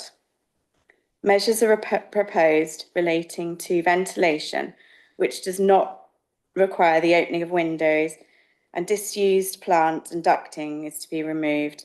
Five Guys have inserted their own mechanical extraction plant, which was updated and considered acceptable by environmental health.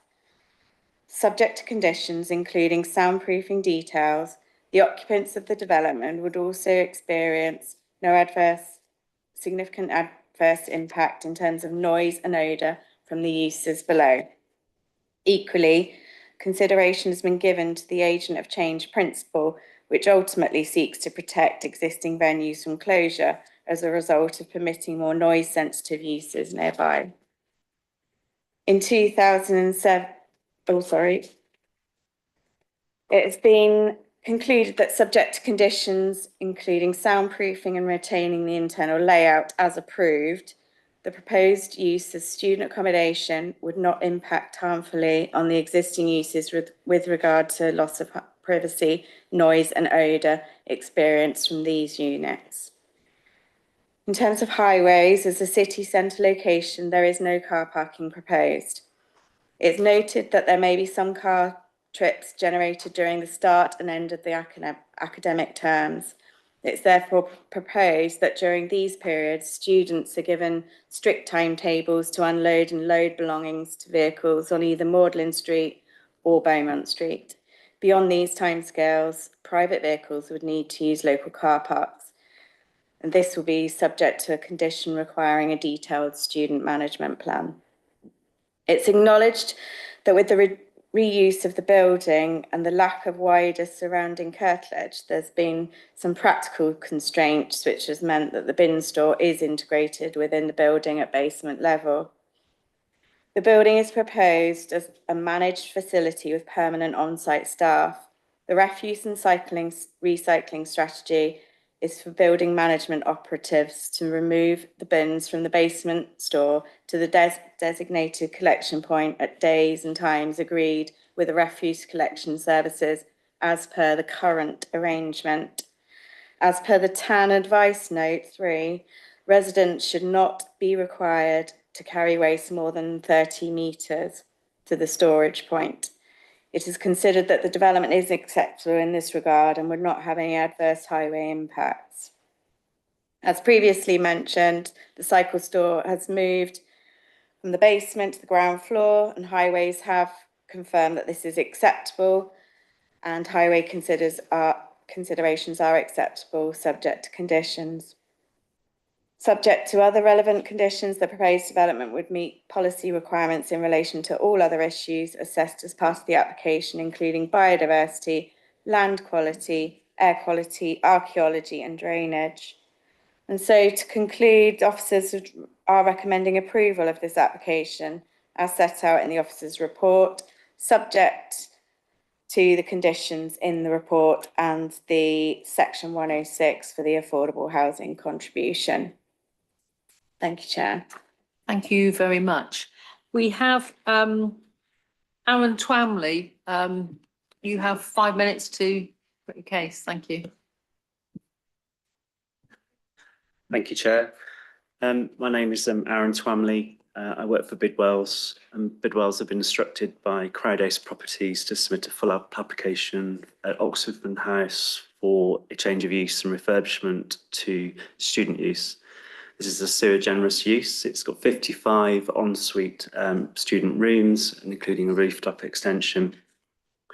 Other alterations include the provision of plant room, bins in the basement, a new entrance lobby, reception and breakout area, as well as changes to the fenestration. The rooftop extension includes an additional floor built to the front above the fourth floor and 2 additional floors to the rear. The rooftop extensions will increase floor space within the building and will make the development more commercially viable and attractive to future occupants.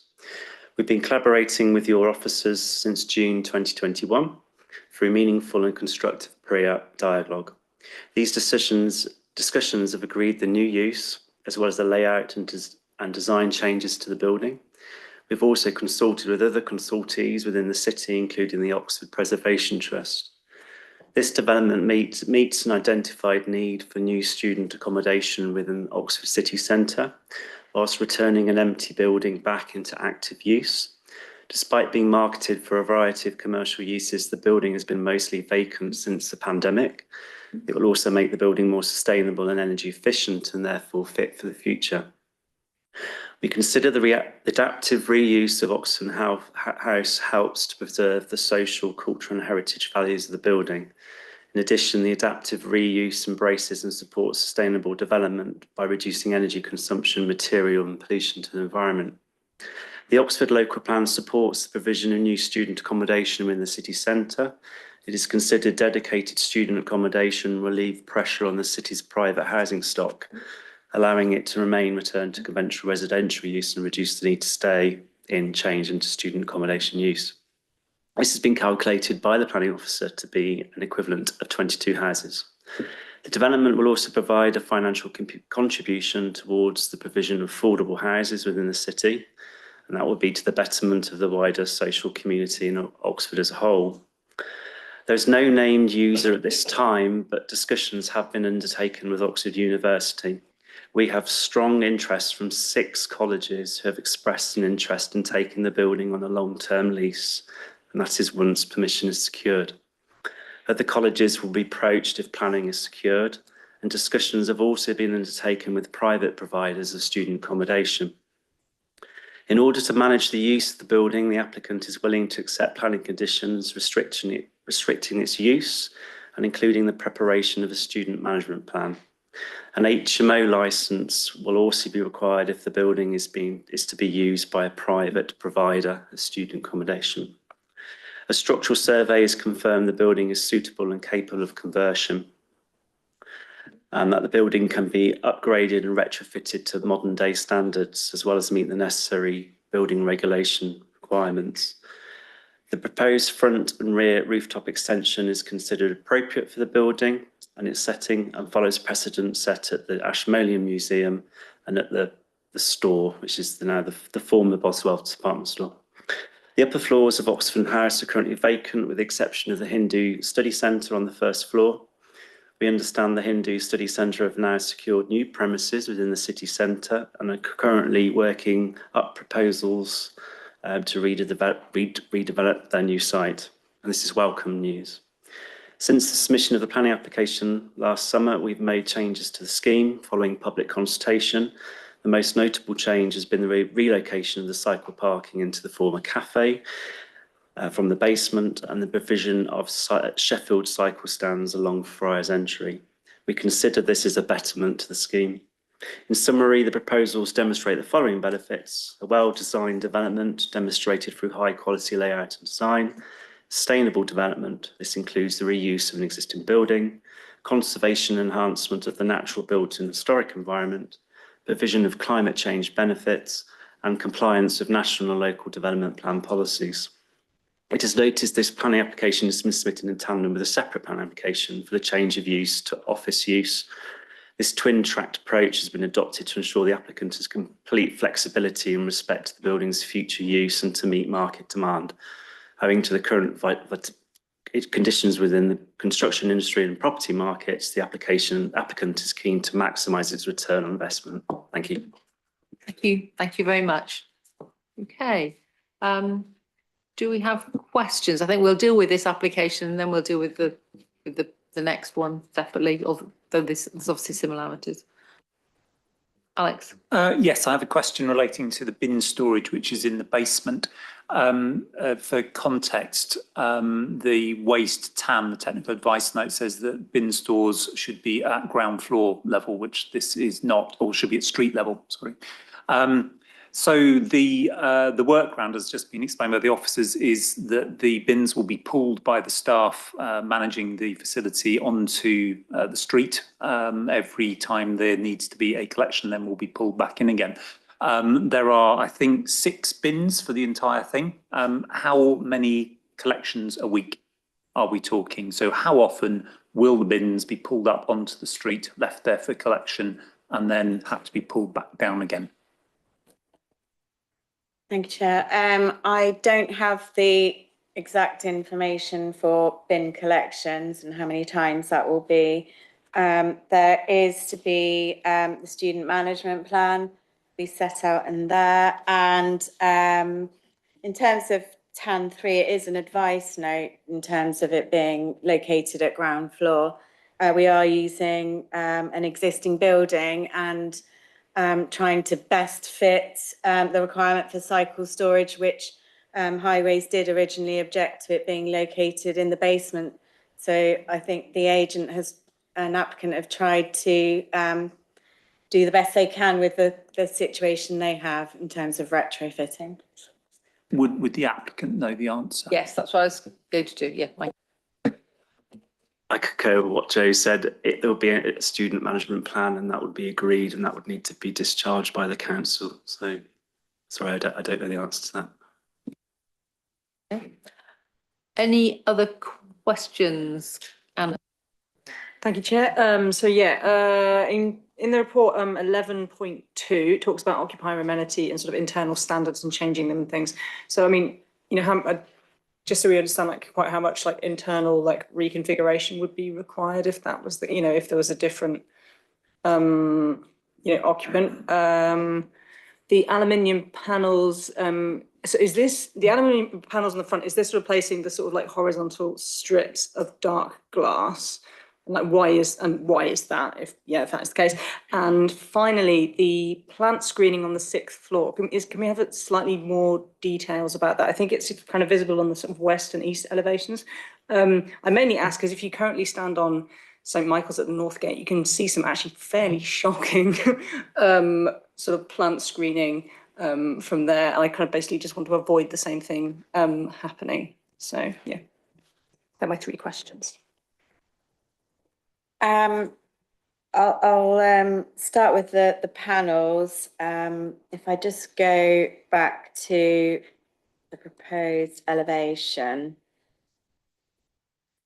at the front, you can see here, they're currently glass spandrel and they're going to aluminium insulated. So I think it's part of improving the fabric of the building in terms of energy efficiency, and also to give the building an appearance where it ties in with the metal cladding at the 5th floor. Your first point, sorry, I missed that one. Sorry, that was about sort of, it was in 11.2, it's about occupier amenity and basically, you know, different, you know, Oxford University having a slightly different standard to HMO standard and basically, you know, how much reconfiguration could be required? Would it be a new planning application? That sort of thing. Yeah. By the consequence of condition relating to plans, it will require a new planning application. And we do want to ensure that any internal changes do come forward for permission so that we can retain control over that. Any change relating to seeking an HMO licence will require internal alteration. And then there's the plant screening. Oh, and the plant screening at the east and west elevations, yeah. I have materials condition seeking approval of materials to include the louvres, which is where my cursor is at the moment. So we've got a condition which specifically refers to that material to be improved. You'll see it's no higher than the existing lift shaft as is currently. You wanted to see it from the east elevation. West Gate. That view across from St Michael. Okay. Oh, going back to your photograph. Yeah. Take it. Sorry. Yeah. View from St Michael at the North Gate. You can't, it's behind Debenhams building, so you can't. Oh yes, I'm not particularly worried about St Michael and Northgate in this instance. That was more of a representative example of that being done really badly. Yeah. Okay. You can see it from street level. It's not currently visible, and then the extension will sit at 5th floor, set back from that, leaving the parapet, and the plant will sit behind that.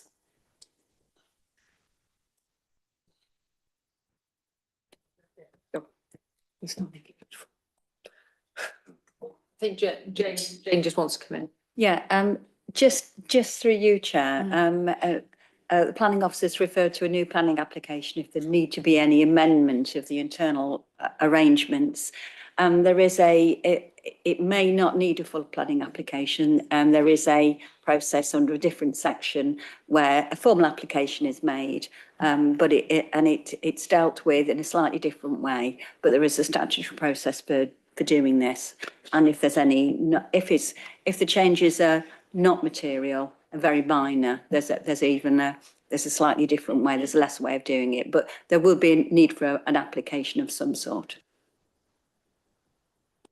Thank you.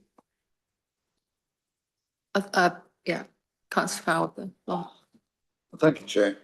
I have a couple of questions. One is, could the officers clarify this business about private open space that's mentioned in, I think it's 11.4, if I got the right application. When it talks about the fact that it doesn't conform to policy H16, but you must note that policy H8 does not have an outdoor space requirement. And then it goes on to talk about winter gardens. Could you just confirm that in fact there is no open amenity space? So, through each other, but policy H16 refers to new dwellings, and this is student accommodation, which is why it referenced policy H8, where there is a lesser requirement for things like outdoor amenity space. There's a sort of open shared space, isn't there, which is provided within these sort of winter gardens, as they've termed it, behind this curtain walling, which is proposed to sort of manage the kind of privacy aspects of that, I suppose. But where it says it doesn't comply with policy H16, it doesn't need to comply with policy H16, it's my understanding. It only needs to comply with policy H8 because students normally only occupy the property for part of the year when they're at university. And the other question I had was to do with construction management. This is a very heavily used street in terms of things like buses. In fact, I'm fairly sure, though I'd need to go and have a look, that there is a bus stop immediately outside this building. And I'm concerned that either Friars Entry will have to be closed for construction, or that the pavement outside the building would need to be closed. Could you comment about those worries, please? Condition 17 refers to the construction management plan, and that includes details of routing of construction traffic, delivery vehicles, means of access, and it must include details of an approval of any road closures needed during construction, so they would have to comply with that.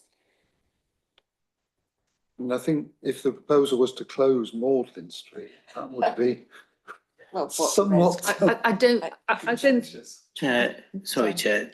Yeah, I mean, we're just straying into detail that the applicant's not going to know at this moment in time because they haven't got a planning permission. But we're talking about how they go about constructing this site.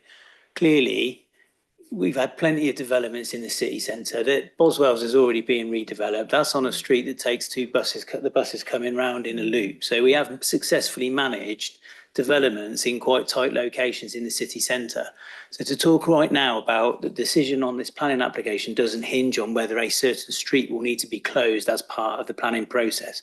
But clearly we've got a condition to manage that part of the process, and that, I think, is covered in that aspect. So it's not necessarily a material planning consideration for you to withhold planning permission. Thank you. Anna.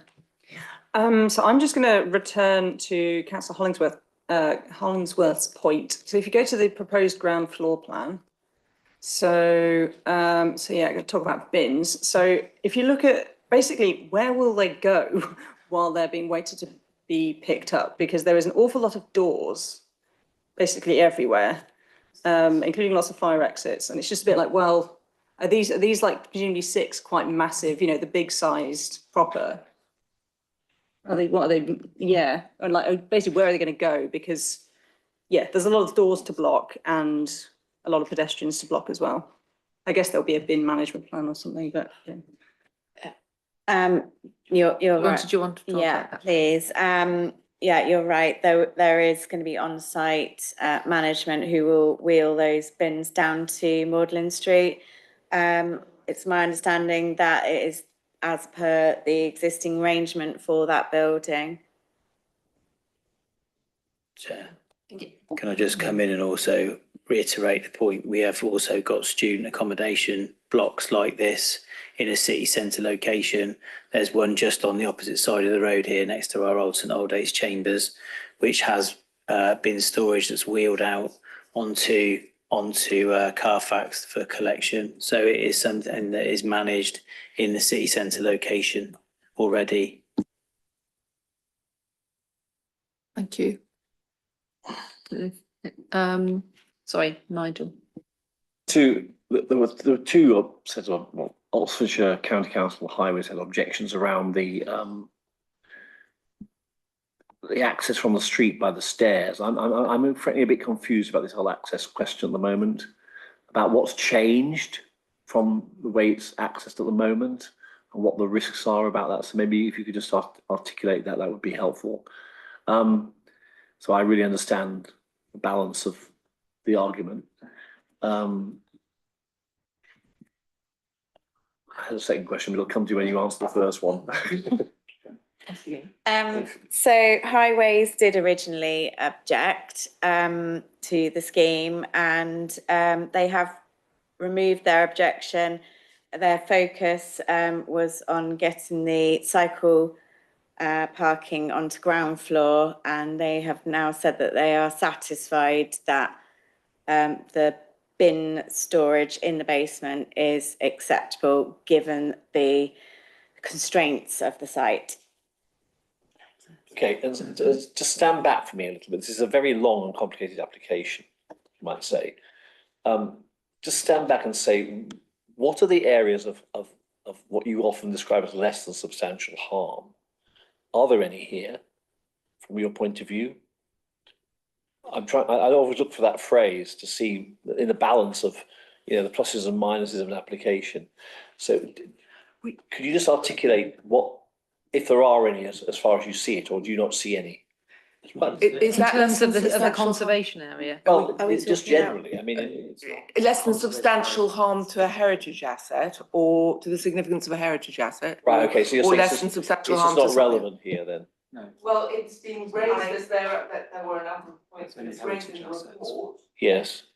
There was less than substantial harm at a lower level, and that the public benefits have outweighed that. And those were harm. Those were to the architectural changes. Sorry, that was the architectural changes to the building. I think that was considered, that architectural change from that brutalist building and the distinctive architecture of the building, which was being altered. It was considered that there would be a level of harm to that contribution that it currently makes. So that was where the level of less than substantial harm came in at a low level to the heritage significance. It was considered that there was no harm to the setting of any of the heritage assets. So to the church, to the Randolph, to the former Odeon Cinema, to the monument. So any of those, there was no harm considered to the setting of those. So that's. Thank you. Other questions? No? Okay, in which case we move into discussion.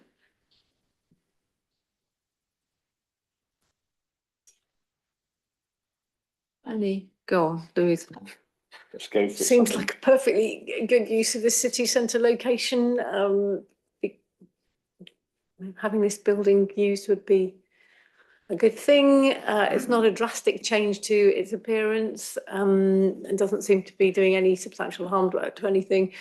So I would propose that we accept this application with all of the conditions listed. Anybody to second it or? Okay, Ajaz, I've got it, this full. Okay, you want to make a point, okay. I think the area that's still disquiet about with me is this whole issue about bins. And I can see the bin storage issue, that they're being stored inside the building in a reasonable place. But the tightness of the whole sort of situation means that if you get a lot of waste being produced and then they're having to be put out on the path regularly, on the road regularly rather, you know, there'll be quite a lot of bins here, won't be just one bin like you have at home. There's a worry that they'll block block access or they'll block movement. And therefore, I just want to get some assurance that is there going to be anything in the conditions that we lay down which can mitigate the risk of that happening? Well, I understand I do understand the concern. I just reiterate, we're in a city centre location, right in the commercial district of the city centre, where properties are serviced, including bin collections. You know, or the need for bin collections happening pretty regularly. This is not out of character to what's happening in the city centre. So we would expect that to be managed in the same way that all collections and refuse collections are managed across the city centre. I don't see why this would be any different. The idea that the waste bins are going to be wheeled out onto Magdalen Street and left there, I can't see myself. But again, we could put is there a condition recommended for a delivery and servicing other than the management plan, but actually specifically to deal with deliveries and servicing? We can get a plan, or if there isn't, we can get a condition, or we can impose a condition to deal with that so that we can manage it effectively. But to me, it seems like this will be managed. It's an existing building. This will be managed in the same way as all the other properties in the city centre. So. Okay. Does that help? Thank you. I think Ajaz wants to come in and then Alex. Yeah. Yeah, I think in the city centre, the waste management is totally different than the rest of the residential areas. So, you know, all the sites there, as the officers have said, it's quite covered. It's done a lot earlier when there's no traffic, no buses, or very few buses. So it's managed pretty well, and I don't think it's going to make a difference. And I second Councillor Upton's proposal with conditions. Okay, thank you. Sorry, Jane, do you want to?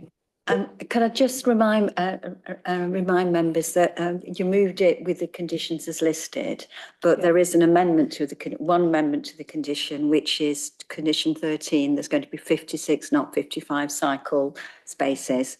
And it's also subject to a 106, but the 106 is purely for the affordable housing contribution. It's not for the tronic travel monitoring fee in the section 278 agreement.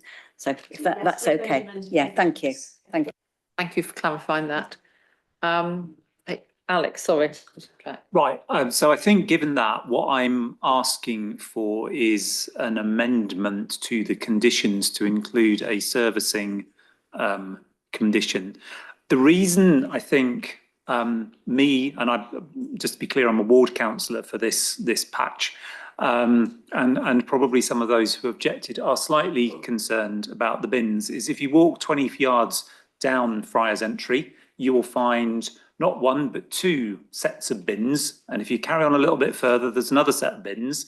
And if you go down through Gloucester Green, you will see what happens when you put a bin store in a basement, which the refuse collection service then refuses to service. You end up with a great sea of bins stuck outside in the open air, perpetually contaminated, and frankly a disgraceful mess, which I hope one day will get resolved, one day before I die preferably.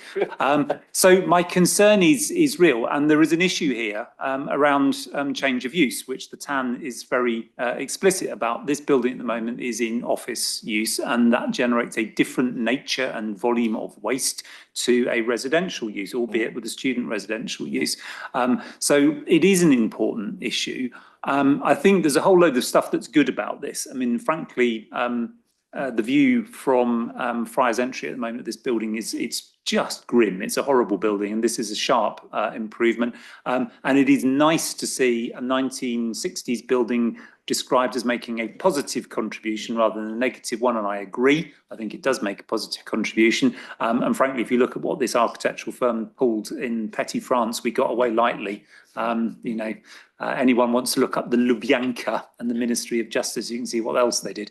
But it is an attractive building, and I think the additional rooftop treatment is sensitive and good. But I do have really serious concerns that if we do not have a very tight grip over the servicing arrangements, let's call them that, then what will happen is the servicing arrangement will be a load of bins left in Friar's Entry, because that's what's happened elsewhere. So as long as we've got that condition, and as long as it is very robustly worded and policed, I will be happy to support the recommendation. But I do want that's explicitly spelt out and in quite robust terms, please.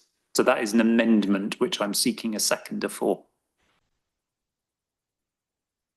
Yeah, thank you. I would support that. I think there is a substantial difference between the volume of rubbish produced by people where it's residential, albeit students, to business use, and the level of food waste and things like that. So I think that's